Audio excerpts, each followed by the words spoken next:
मांगा ही नहीं गया था। तमाम तर सूरत हाल पर बात करने के लिए तारिक चौधरी हमारे साथ मौजूद हैं। तारिक साहब, अहम प्रेस कॉन्फ्रेंस भी की जा चुकी है आजम नज़ीर तारड़ की जानिब से। उन्होंने कहा कि हमारे पास अब भी 209 अरकान की अक्सरियत मौजूद है। ये भी साथ साथ कहा कि पीटीआई को वो रिलीफ मिला जो उन्होंने मांगा ही नहीं था। क्या कहेंगे तमाम तर सूरत हाल पे?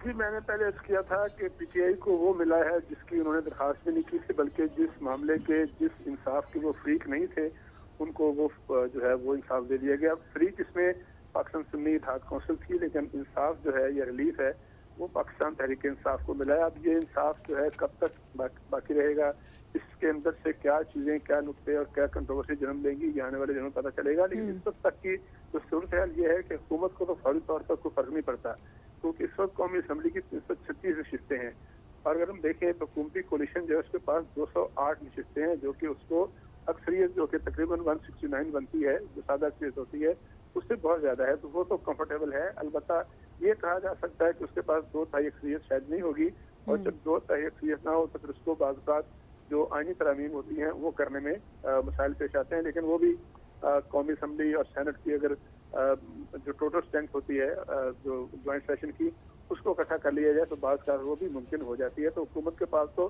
फौरी तौर पर सियासी चैलेंज कोई नहीं है, क्योंकि इस वक्त कौमी असम्बली में देखा जाए तो 13 सियासी जमातें जो हैं उनकी नुमाइंदगी मौजूद है, उनमें से 7 जो है वो किसी न किसी तरीके से हुक्मरान इत्तेहाद का हिस्सा है। पाकिस्तान तहरीक इंसाफ को क्या फायदा होगा, उसकी इस वक्त जो तकरीबन 80 नशिस्तें हैं, और अगर 22 के 22 MNA जो हैं उनको मिल जाएं तो उनकी नशिस्तें 123 के करीब पहुंच जाएंगी। लेकिन ये जो नुकता बड़ा अहम सामने आया है कि 39 लोगों ने डिक्लेरेशन दिया है कि वो पीटीआई के सुन्नी साहब को ज्वाइन करेंगे। 40 ऐसे अरकान कौमी असम्बली हैं जो अभी जिन्होंने किसी को ज्वाइन नहीं किया था या उन्होंने बयान अर्जी नहीं दिया था, ये सुप्रीम कोर्ट के फैसले में लिखा है। अब यहाँ से एक नुकता जो है, एक चहमगोई वो हो रही है अभी से सियासी हल्कों में, कि देखना ये है कि क्या कहीं कोई आने वाले दिनों में कोई ऐसा ग्रुप सामने आ जाएगा जिसे हम फारूक ला कहते हैं, क्या कोई ऐसे लोग सामने आ सकते हैं जो सियासत से खिलाफ करें, क्या कोई ऐसे लोग हो सकते हैं जो ठीक है, यानी तारिक प्रेडिक्शन काफी की जा रही है। प्रेडिक्शन के तौर पर देखते हैं कि क्या वाज़ेह तौर पर सिचुएशन सामने आती है। हमारे साथ इस वक्त मौजूद है शौकत पराचा साहब। शौकत साहब, जिस तरह से आजम नज़ीर तारड़ ने जो है वो गुफ्तगू की है और उन्होंने जिस तरह से इस फैसले की तशरीह बयान की, अगर हम कहें कि अदालत तशरीह बयान करती है, लेकिन आजम नज़ीर तारड़ ने जो कहा है कि तहरीक इंसाफ तो मुकदमे में फरीक ही नहीं थी, फैसले में रिलीफ तहरीक इंसाफ को दिया गया, यानी सुन्नी इत्तेहाद काउंसिल ने क्लेम किया, लेकिन जो है वही जो पॉइंट आप उठा रहे थे वही पॉइंट प्रेस कॉन्फ्रेंस के अंदर उन्होंने भी आके उठाया। जी बिल्कुल, और ये बात है भी हकीकत ना कि तहरीक इंसाफ तो पार्टी बनी नहीं थी, और जब ये केस चल रहा था उस वक्त अदालत की तरफ से भी मुझे याद है, इसी सुप्रीम कोर्ट के इसी फुल बेंच की इन्हीं जजेस हजरात की तरफ से ये कमेंट्स भी आते रहे और बार बार कहते रहे मुख्तलिफ हवालों से कि पीटीआई को उस वक्त चैलेंज करना चाहिए था, पीटीआई को उस वक्त चैलेंज करना चाहिए था, लेकिन पीटीआई ने उस वक्त चैलेंज नहीं किया था। आज बहरहाल अच्छी बात की है लॉ मिनिस्टर ने, आजम नज़ीर तारड़ साहब ने, कि सुप्रीम कोर्ट का फैसला है, इसके आगे हम इसको तस्लीम करते हैं और सरेखम करते हैं। तो तस्लीम किया है हुकूमत ने। हाँ, हुकूमत के पास भी जो लीगल ऑप्शंस हैं वो हुकूमत भी बात करेगी, और अभी उनसे सवाल भी किया गया कि आप रिव्यू में जाएंगे, तो उन्होंने कहा कि वफाकी हुकूमत फैसले करती है।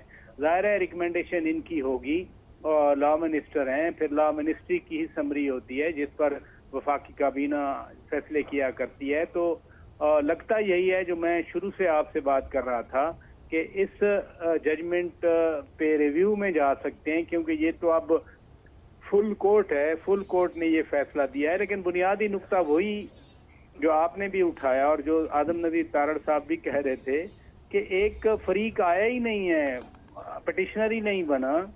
पिटीशन थी सुन्नी इत्तेहाद काउंसिल की, वो तो रिजेक्ट हो गई कि सुन्नी इत्तेहाद काउंसिल को ये सीट्स नहीं मिल सकती, लेकिन रिलीफ मिल गया पीटीआई को। पीटीआई एक जमात है, इसमें कोई शक नहीं है। पीटीआई के लोगों ने खान साहब के नाम पे इलेक्शन लड़ा, उसमें कोई शक नहीं है, लेकिन हर अमल का एक कानूनी तरीकाकार होता है और उसको कॉन्स्टिट्यूशन की प्रोटेक्शन होती है। और in strict sense of the constitutionalism जो 51(6)D की बात हो रही है, वो मेरे सामने पड़ा है आइन, उसको मैंने भी गौर से देखा है। उसमें तो फिर जो चीफ जस्टिस साहब रिमार्क्स देते रहे बार बार कि हमने सिर्फ आइन पे जाना है, तो उसमें तो वो फिर वो क्लियर थे जी। कि जो सियासी जमात होगी, इलेक्शन लड़ेगी और एक सीट भी जीतेगी तो फिर उसको मखसूस नशिस्तें मिलेंगी। बहरहाल अभी सुप्रीम कोर्ट का हुक्म है, जब तक रिव्यू में ये हुक्मनामा चेंज नहीं होता, वापस नहीं होता, उस वक्त तक ये हुक्मनामा बतौर order of the Supreme court बरकरार रहेगा और उस पर अमल दरामद करना तमाम जो इदारे हैं उन पे लाजिम है। ठीक है, सही कहा आपने कि जब तक रिव्यू नहीं हो जाता उसी तक हमें इस ऑर्डर पे ही रहना होगा। शौकत पराचा साहब साथ ही रहेगा। मुनीज़े जहांगीर हमें ज्वाइन कर चुकी हैं। मुनीज़े, अभी आज़म नज़ीर तारड़ ने प्रेस कॉन्फ्रेंस की कहा कि जिस आइन को हम पढ़ते हैं सुप्रीम कोर्ट का मुख्तसर फैसला इसके बिल्कुल ही बरक्स आया है, क्या कहेंगी? जी, उन्होंने ये जरूर कहा, मगर साथ साथ ये भी कह दिया कि बतौर एक तालीमदार वो कहते हैं कि जी मैं एक स्टूडेंट हूँ लॉ का, तो मैं फिर इसको एक्सेप्ट करता हूँ इस फैसले को। तो ये एक खुशाइन बात है कि हुकूमत पाकिस्तान ने थ्रू द लॉ मिनिस्टर इस फैसले को एक्सेप्ट किया है। दूसरा, जो शौकत राजा साहब बात कर रहे थे रिव्यू की, तो ये तो फुल कोर्ट बैठा था, तो फुल कोर्ट के अंदर जो रिव्यू का स्कोप होता है वो वैसे ही बहुत कम होता है, और अगर वैसे ही फुल कोर्ट बैठा हो और तमाम जज साहिबान वहाँ पे मौजूद हों, तो वही जज साहिबान जो हैं वो इसी केस को फिर से तो नहीं सुनेंगे और कोई मुख्तलिफ फैसला नहीं करेंगे। इसलिए मैं समझती हूँ कि ये हतमी फैसला है। अब हमें ये लॉन्ग ऑर्डर में देखना होगा कि ये कहाँ से शुरू होता है। अगर ये लॉन्ग ऑर्डर में कह देते हैं कि वो नेशनल असेंबली के जो है ऑफिशियल्स या जो ओहदेदार हैं या जो प्रोविंशियल असेंबली के ओहदेदार हैं, वो तब से जो है कंसिडर किया जाएगा उनको जब से उन्होंने ओथ लिया है। तो फिर सवाल ये उठता है कि जो सेनेट इलेक्शंस हैं उनका क्या फ्यूचर होगा, और क्या सेनेट इलेक्शंस के ऊपर भी सवालिया निशान उठ जाएंगे।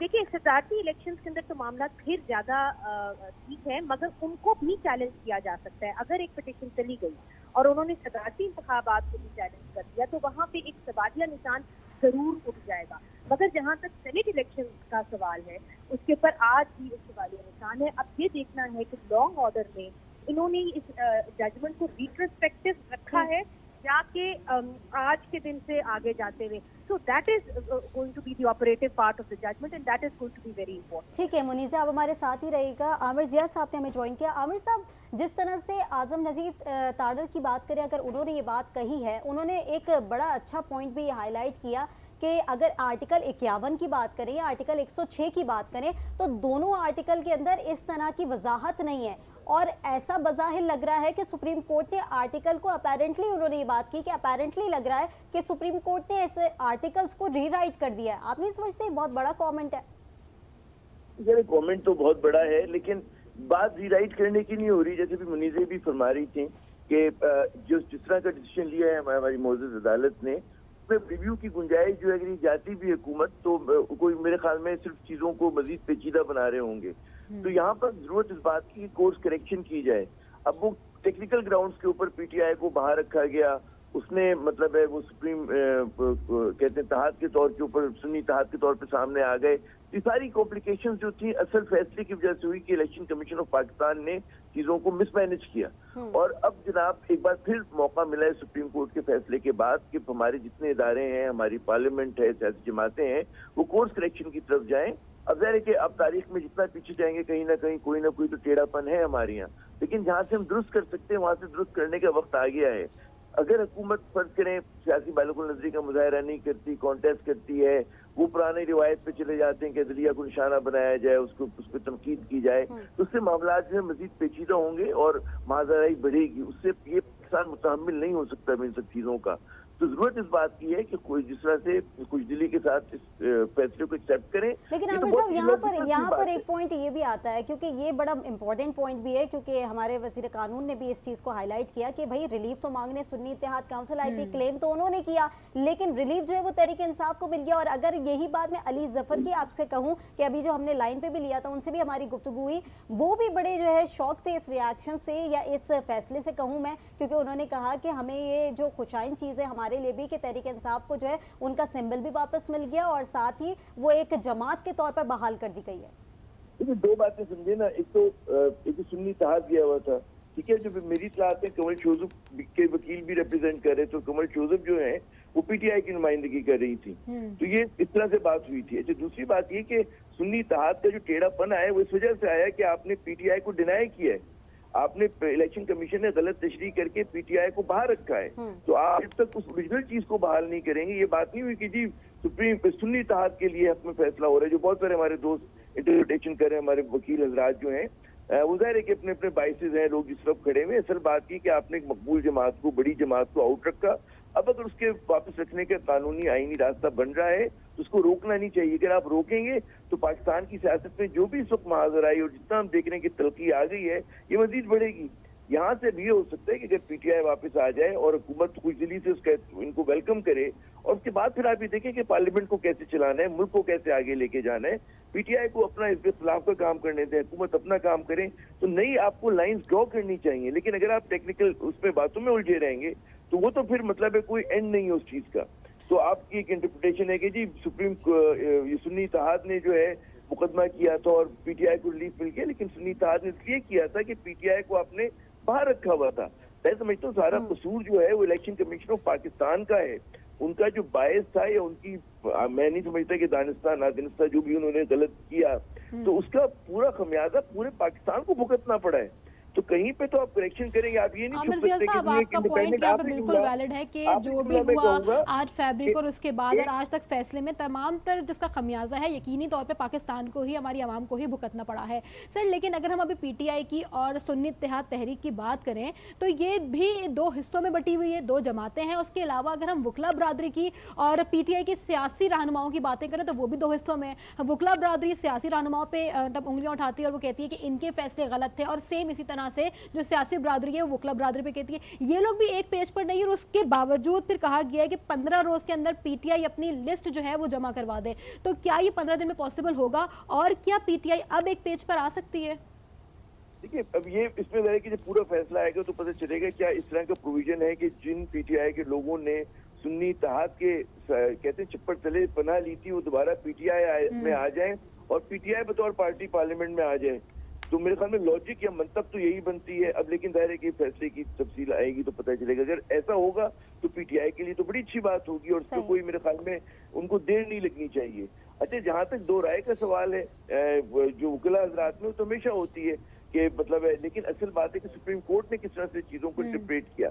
मैं जो नुक्ता उठाना चाह रहा था कि आप ये नहीं कह सकते कि इलेक्शन कमीशन ऑफ पाकिस्तान आईनी इदारा, एक इंडिपेंडेंट इदारा, हम तस्लीम करते हैं, लेकिन अगर वो आइन को और अपनी इंडिपेंडेंस को एक्सप्लॉइट करेगा तो फिर कहीं तो उसके खिलाफ दादरसी होगी ना, कहीं तो चैलेंज होगा। वो राजवाड़ा तो नहीं है पाकिस्तान के इलेक्शन कमीशन के जो चीफ है, वो जो गलत सही जो भी इंटरप्रिटेशन करें दुनिया उसको मान ले। तो कहीं पे अगर नाइंसाफी होगी, बिल्कुल आमिर साहब सही नुक्ता आपने रेज किया है कि जिस तरह से अभी चीजें हो रही हैं जो इन फ्यूचर है वो आगे ये तमाम चीजें ना दोहराई जाए। मुनीज़े हमारे साथ मौजूद है। मुनीज़े, एक जो समात है, जो फैसला है, उसके अंदर ये बात भी कही गई और चीफ जस्टिस काजी फायज़ ईसा की जानिब से बात की गई कि पीटीआई ने आजाद करार दिए जाने के इलेक्शन कमीशन के फैसले को चैलेंज नहीं किया। ये एक सवाल उठता है, आप क्या समझती हैं कि अगर इस तरह का कोई रिव्यू आता है तो क्या पीटीआई इस पर क्या अपना डिसीजन ले सकेगी, या मतलब क्या वाज़ेह तौर पर सामने चीजें आएंगी, या ये उनके लिए खतरे की बात भी साबित हो सकती है?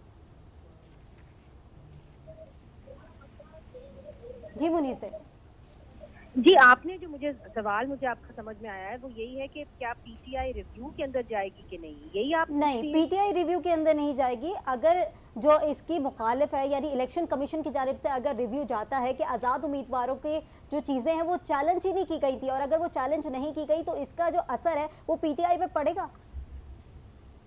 देखिए, अगर आप अदालती फैसले को देखें जो शॉर्ट ऑर्डर आया है, और अगर आप प्रोसीडिंग्स देखें तो उसके अंदर तो इट्स वेरी क्लियर कि अब जो 77 सीट जो हैं खवातीन के लिए और अक़लियतियों के लिए, वो अब पीटीआई को ही मिलेंगी। इनफैक्ट जो हमें शॉर्ट ऑर्डर से समझ में आ रहा है और हमें लॉन्ग ऑर्डर देखना होगा कि जो पीटीआई है अब उसको सुन्नी इत्तेहाद काउंसिल का कवर भी नहीं लेना होगा। अब पीटीआई एक्सेप्ट होगी in the national assembly of Pakistan. देखिए, इसके अंदर जो अहम चीज है वो यही है कि हमें ये देखना होगा कि क्या पीटीआई जो है उसको इन्होंने एक्सेप्ट किया है आज जब से फैसला है आज के दिन से मूविंग फॉरवर्ड, जाके जब इन्होंने ओथ लिया था, अगर लॉन्ग ऑर्डर में ये आ जाता है कि ये जो लॉन्ग ऑर्डर है ये रिट्रोस्पेक्टिव है, यानी कि तब से शुरू होता है जब से इन्होंने ओथ लिया है, तो फिर सेनेट के इलेक्शन, जैसे कि मैंने आपको पहले बताया, उनके तो सवालिया निशान होकर खड़ा होगा। 77 seat is no joke, it's a very very large number and it can sway the election this way or that way. So 77 seat for the senate election. और दूसरा आप सदारती इलेक्शन के हवाले से भी देखते हैं तो सदारती इलेक्शन की जो लेजिटिमेसी है उसके ऊपर एक बहुत बड़ा सवालिया निशान है। आप मत भूलिए कि इस फैसले का सिर्फ पाकिस्तान के अंदर असर नहीं होगा, बल्कि बैनुल-अक़वामी सतह के ऊपर जो है वो असर होगा। इस वक्त हमारे वजीर आजम जो हैं वो दीगर ममालिक के हेड ऑफ स्टेट से मिल रहे हैं, और आपने देखा होगा कि अभी हाल ही में जो कांग्रेस की तरफ से डेमोक्रेट और रिपब्लिकन दोनों ने एक रेजोल्यूशन पास की है कि जो इलेक्शन है उसकी साफ और शफाफ तहकीकात होनी चाहिए। हालांकि पाकिस्तान की असेंबली ने उसको रिजेक्ट किया है, मगर उसके रेजोल्यूशन को और एक तरीके से तक़वियत मिलेगी इस फैसले के बाद। और जो पीटीआई का एक नैरेटिव है कि election has been stolen from us, कि ये इलेक्शन जो है हमारे से ले लिया गया है, इंटरनेशनली इस मौक़िफ़ को और मजीद जो है इसको मजबूत करेगी ये जजमेंट। तो इसीलिए इस जजमेंट को आप सिर्फ उस नजरिए से ना देखिए कि ये एक इसका रिपरकशन जो होंगे या असरात जो होंगे वो लोकली होंगे, ये इंटरनेशनली भी होंगे। ठीक है मुनीज़ा जहांगीर, ठीक कहा आपने, पॉइंट आपका सामने आ गया। यही सवाल लेके हम बढ़ेंगे एक बार फिर से आमिर ज़िया की जानिब।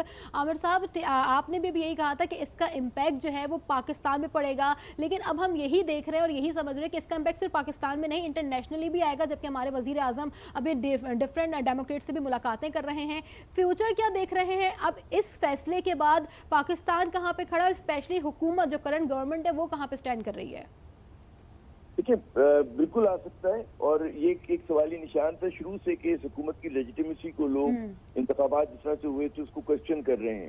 लेकिन मैं ये फिर कह रहा हूँ कि पाकिस्तान की सियासत में पॉज लाया जा सकता है। वो पॉज ये हो सकता है कि हुकूमत जो है मतलब है कि खुशदिली से इसको एक्सेप्ट करे, आगे बढ़ने के लिए कोई राह निकाले, बजाय इसके कि मजीद महाजराई को बढ़ाए। अब यकीनन बहुत सारे सवाल खड़े हो जाते हैं, जैसे मुनीज़ा साहिबा कह रही थी कि सेनेट का इलेक्शन क्या होगा, प्रेसिडेंट का इलेक्शन क्या होगा, ये तमाम चीजें अपनी जगह। लेकिन इसका मतलब ये नहीं कि आप गलती पे गलती किए जाएं, कि अगर आपने एक चीज गलत की तो कहीं से तो दुरुस्तगी का काम शुरू होगा ना, तो यहाँ से शुरू हो गया है। अब उसके अंदर ये होगा कि इन द कमिंग मंथ किस तरह से हुकूमत चीजों को टैकल करती है, या मतलब है कि बहुत सारे लोग ये कहते हैं कि जी मतलब है कि क्या इसके बाद जो है पाकिस्तान को अर्ली इलेक्शन की तरफ जाना चाहिए, क्या ऐसे मुल्क में हालात हो गए हैं। तो मेरे ख्याल में अभी ये सब कुछ कहना कबल वक्त है, लेकिन हुकूमत यकीनन पॉज करके अफवाम तफहीम के जरिए के नए मतलब उनको हक दे दिया, उसके बाद ठीक है गुफ्तगू के जरिए बाकी मामला भी तय हो सकते हैं। लेकिन अगर आपने ये टेढ़ापन बरकरार रखा और आप कहते रहे कि नहीं जी हम तस्लीम नहीं करते, और हुआ इस मुल्क में कि सुप्रीम कोर्ट ने फैसला दिया लेकिन आपने उसको तस्लीम नहीं किया, उसका जो असर है वो पाकिस्तान पे अच्छा तो नहीं पड़ा है। और ये जो बात है कि जी यूएस कांग्रेस ने बायपार्टिसन, उनके डेमोक्रेट्स रिपब्लिकन उनके कांग्रेसमैन ने मिलकर जो है इसको क्वेश्चन किया था, तो इस तरह की बातें जो है मजीद जो है पुख्ता हो जाएंगी आने वाले दिनों के अंदर, अगर हुकूमत ने इसी तरह की मजीद कन्फ्रंटेशनिस्ट पॉलिटिक्स को जारी रखा। यहाँ पर ये जो डेमोक्रेटिक क्रेडेंशियल्स हैं पाकिस्तान पीपल्स पार्टी के, नून लीग के, उसका भी इम्तहान है कि वो उनका कहाँ तक उनका जमहूरियत के साथ और आइन के साथ कमिटमेंट है। अगर कमिटमेंट है तो then they should go by the decision of the Supreme court.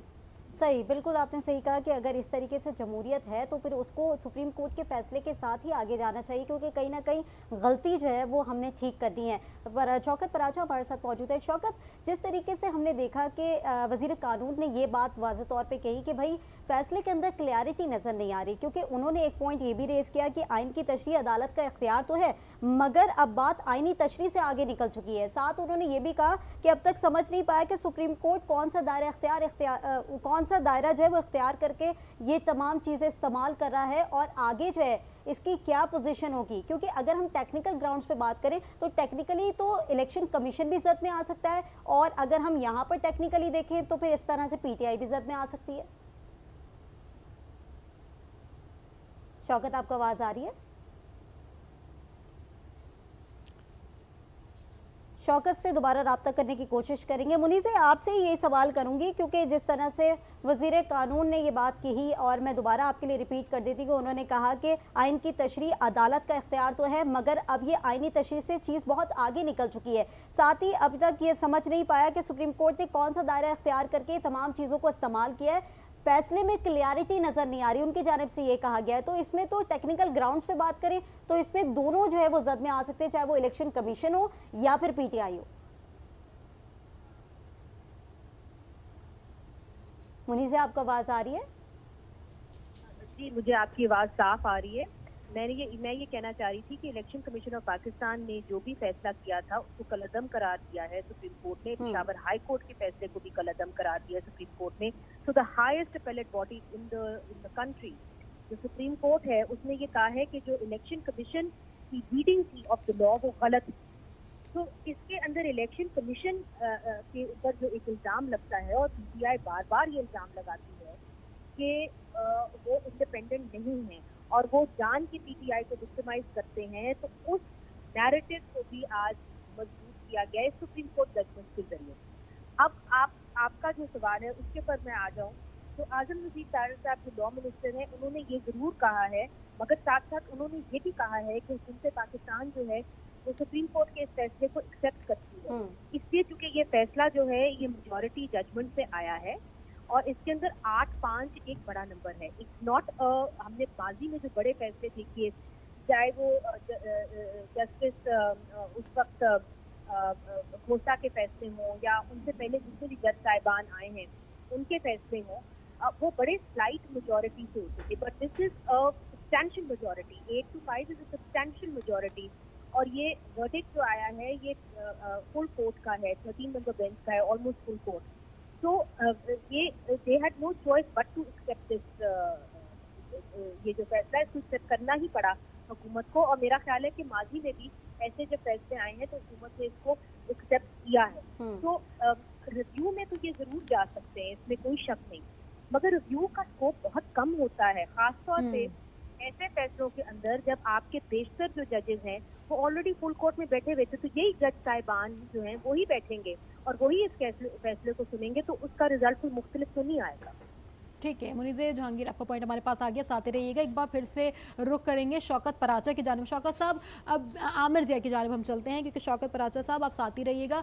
Aamir जिया साहब, पेशावर हाई कोर्ट का फैसला कलअदम किया जा चुका है, इलेक्शन कमीशन का भी फैसला कलअदम किया जा चुका है, इसके बावजूद अभी वजीर कानून का ये पॉइंट सामने आया है कि सुप्रीम कोर्ट के फैसले से हुकूमत को कोई खतरा नहीं है। दूसरी जानिब हम बार बार बात कर रहे हैं इलेक्शन कमीशन की। आज के रिजल्ट के बाद इलेक्शन कमीशन को भी नताइज भुगतना पड़ सकते हैं?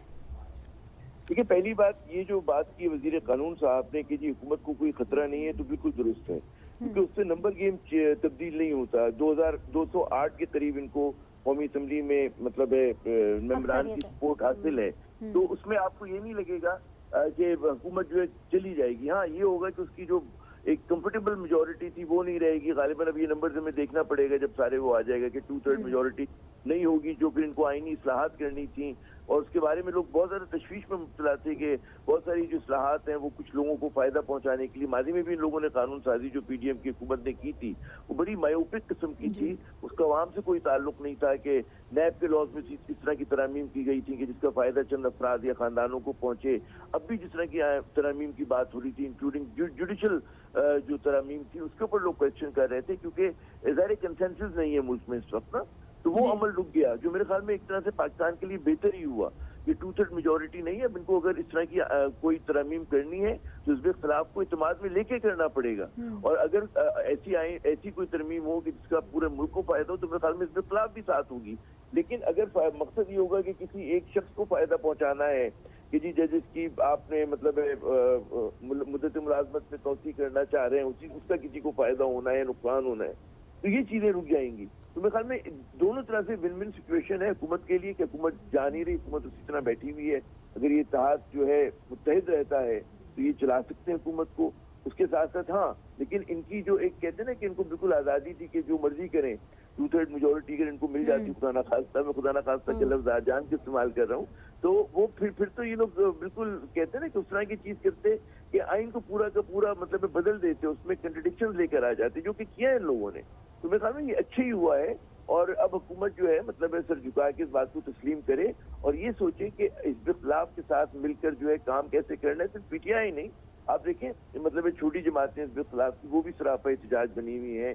एएनपी से बात करें, देखिए छोटे छोटे इशूज पे तो बहस हो रही है हमारे मुल्क में, छोटे नहीं बल्कि बड़े इशूज के जी ऑपरेशन अज़्म इस्तेकाम में पाकिस्तान इस तरह से कंडक्ट होना है, जिन सूबों में होना है वहाँ की सियासी जमातों को इत्मीनान में लेना जरूरी है। सिर्फ पीटीआई को नहीं, एएनपी को भी, जमीयत उलमा इस्लाम फे को भी, इसी तरह बलूचिस्तान में जो वहाँ की कॉन्फ्रेंस जमातें हैं उनको इत्मीनान में लेने की जरूरत है। तो जमहूरियत इसी तरह चलती है, मेजोरिटेरियन नहीं होती जमहूरियत, इंक्लूसिव होती है कि अगर आप माइनॉरिटी भी हैं फर्ज करें तो उस आपको भी शामिल करके हमें आगे बढ़ना है। तो ये जब तक नहीं करेगी हुकूमत और ये अगर मतलब है फिर मेरे ख्याल में चलना चीज़ों का मुश्किल होगा। लेकिन अगर ये तस्लीम कर लेते हैं और उसके बाद फिर ये सोचते हैं कि जी अब हम मिलके चलेंगे आगे, तो फिर पॉसिबिलिटी होगी सिस्टम के आगे चलने की और हुकूमत के आगे चलने की। जी ठीक है, बिल्कुल आमिर ज़िया साहब आपका पॉइंट आ गया है। शौकत पराचा की जाने पड़ेंगे। शौकत साहब, आमिर ज़िया साहब की जो बात है वो वैलिड तो है, क्योंकि जिस तरह से अगर हम बात करें आगे बढ़ने की तो आगे बढ़ना चाहिए, क्योंकि चाहे वो हुकूमत हो या फिर कोई और हो या दीगर कोई भी जमातें क्यों ना हो, एक साथ बैठकर मुल्क के लिए सोचना चाहिए, आवाम के लिए सोचना चाहिए। क्योंकि रिलीफ की जहाँ तक बात की जा रही तो नून लीग भी यही कह रही है कि तमाम लोग जो है वो इस वक्त अदालतों में इंगेज हुए हैं, दीगर मामलात में इंगेज हुए हैं, लेकिन मुल्क के लिए कोई नहीं सोच रहा। तो अगर अदालत ने एक फैसला दे दिया है तो आप नहीं समझते कि इसको आगे बढ़कर एक्सेप्ट भी करना चाहिए और इसके जो है वो आगे बढ़कर मुल्क के लिए सोचकर तमाम जमातों को एक साथ काम करना चाहिए? शौकत, आपको आवाज आ रही है? ठीक है, मुनीज़े आपसे ये सवाल करूंगी, क्योंकि जिस तरह से आमिर ज़िया साहब ने भी यही कहा कि आगे बढ़कर हमें इस चीज़ को कबूल भी करना चाहिए और जो टेक्निकल ग्राउंड्स पे मिस्टेक्स हुई हैं उनको भूलकर हमें आगे बढ़ना चाहिए, और अगर इन केस रिव्यू होता है या कोई चीज़ होता है तो हम इसी चीज़ों में उलझे रहेंगे और आगे जो है वो कोई फैसला नहीं कर पाएंगे। ये आपने दुरुस्त कहा, मगर देखिए माशी इस्तेकाम के लिए आपको सियासी इस्तेकाम की ज़रूरत है, और सियासी इस्तेकाम तब तक नहीं आएगा जब तक यहाँ पे जमहूरियत जो है वो मजबूत नहीं होगी। और हमने देखा है कि जब आप जमहूरी फैसलों को कबूल नहीं करते तो तब मामला कोर्ट से जाके उठाए जाते हैं या उलझते हैं, और फिर आपको जो भी उनका फैसला होता है, क्योंकि जाहिर है वहाँ पे तो कानून की बात ही चलेगी, तो कानूनी तौर पे जो फैसले आते हैं उसके बाद फिर अवाम का और क्राइसिस पैदा हो जाता है। इस केस के अंदर ये एक बड़ा स्मॉल क्राइसिस नहीं है, छोटा क्राइसिस नहीं है। मुझे मालूम है कि लॉ मिनिस्टर साहब ने ये कहा है कि the smooth functioning of the government will not be affected, ये कहा उन्होंने, मगर देखिए वो नहीं होगा। मगर जो एक सिंपल मेजॉरिटी है सिर्फ वही अब हुकूमत के पास रह गई है, उनके इत्तेहादियों के पास रह गई है, और इसके अंदर जो सबसे बड़े लीडर्स हैं वो पाकिस्तान मुस्लिम लीग नून और पाकिस्तान पीपल्स पार्टी है। ये दो बड़ी जमातें थी। पाकिस्तान मुस्लिम लीग नून को तो मेरा ख्याल है 15 सीटें मिली थी, और पाकिस्तान पीपल्स पार्टी को जो बल्कि 44 सीटें मिली, 44 सीटें CMN को, 15 जो है वो पीपल्स पार्टी को मिली थी। इसीलिए अब मामला जो है अगर आगे बढ़ने हैं तो इनको फिर ऑपोजिशन की वजूद को मानना होगा, कि पाकिस्तान मुस्लिम लीग नून मांगती भी रही है और उन्होंने कोशिश भी की है इस्लामाबाद के अंदर, क्योंकि हम रिपोर्टिंग करते हैं, पसे पता काफ़ी काविशें हुई कि पाकिस्तान मुस्लिम लीग नून ने कोशिश की, पाकिस्तान पीपल्स पार्टी ने तो इनसे भी ज़्यादा कोशिश की कि PTI के साथ कोई ना कोई मुज़ाकरात हो जाए, मगर पाकिस्तान तहरीक इंसाफ हमेशा से कंफ्यूज रही है कि उन्होंने मुज़ाकरात करने हैं तो फिर किसके साथ करने हैं। कभी वो कहते हैं कि हमने सियासी पार्टीज के साथ करने हैं, मगर उनके साथ नहीं करने जिन्होंने हमारा मैंडेट चोरी किया है। तो अगर आप मैंडेट चोरी करने वालों की बात करें तो उसके अंदर तो JUI से भी शामिल है, क्योंकि जो सस्पेंडेड लॉ मेकर्स हैं उसके अंदर JUI से का भी नाम है। तो फिर और वो तीसरे नंबर पे है, बल्कि तो JUI से तो वो बात करने के लिए तैयार है, मगर पाकिस्तान पीपल्स पार्टी और पाकिस्तान मुस्लिम लीग नून के साथ बात करने के लिए तैयार नहीं है, NQM के साथ भी बात करने के लिए तैयार नहीं है। मत भूलिए कि PTI ने अपनी हुकूमत NQM के साथ मिलकर चलाई, ये तो इनके साथ ही रहे। तो PTI को भी ये सोचना चाहिए कि इस हद तक सोलो फ्लाइट नहीं की जा सकती, आपको कहीं ना कहीं सियासी जमातों के साथ बात तो करनी होगी, और उन सियासी जमातों के साथ जिनके साथ आप माजी में काम कर चुके हैं, तो तब तो वो आपको बुरी नहीं लग रही थी। अब दूसरी बात ये है कि वो ये कहते हैं कि जी हमने अगर बात करनी है तो फिर इस्टेब्लिशमेंट के साथ करनी है, साथ साथ वो ये भी कह देते हैं कि मिलिट्री का कोई रोल नहीं होना चाहिए सियासत में। तो अगर आप उनको खुद सियासत में घसीट रहे हैं, खुद उनसे सियासी बात करने के लिए तैयार मुनीज़ हैं, जहांगीर, अभी आपसे भी मजीद इस पर